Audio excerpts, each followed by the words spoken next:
বহুদিন ধরে ফেসবুক ইনস্টাতে মা শ্যামসুন্দরীর ভিডিও দেখছিলাম। তো আমি অনেকদিন ধরে ভাবছিলাম যাব, কিন্তু সময় হচ্ছিল না। তো আজ ফাইনালি আমি চলে আসলাম, কিন্তু আমি এত সকালেই চলে এসেছি যে মন্দিরের গেটই খোলেনি। তো আমি গুগলে দেখেছিলাম যে সকাল 7টায় খোলে, কিন্তু এখানে এসে জানতে পারলাম 8টা, সাড়ে 8টার সময় খোলে। তো আমার সাথে আমার লাল্লাও চলে গেছিলো। তো এই দেখো আমরা এখানে লাইনে দাঁড়িয়ে আছি।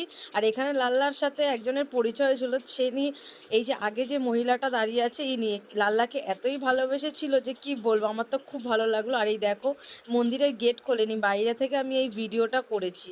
তারপরে ফাইনালি মন্দিরের গেটটা খুললো আর আমি ভিতরে ঢুকে পড়লাম। তো দেখো মন্দিরের ভিতরটা এত সুন্দর আর মায়ের মুখটা এত মিষ্টি যে মনটা পুরো ভরে গেল। মন্দিরের ভিতরে ঢুকে মায়ের মুখটা দেখে না পুরো মনটা ভরে গেল। এত মায়াবী মুখ, এত সুন্দর যে কি বলবো। তোমরা কখনো পারলে একবার মা শ্যামসুন্দরীর মন্দিরে ঘুরে আসতে পারো। মার মেন প্রসাদ হচ্ছে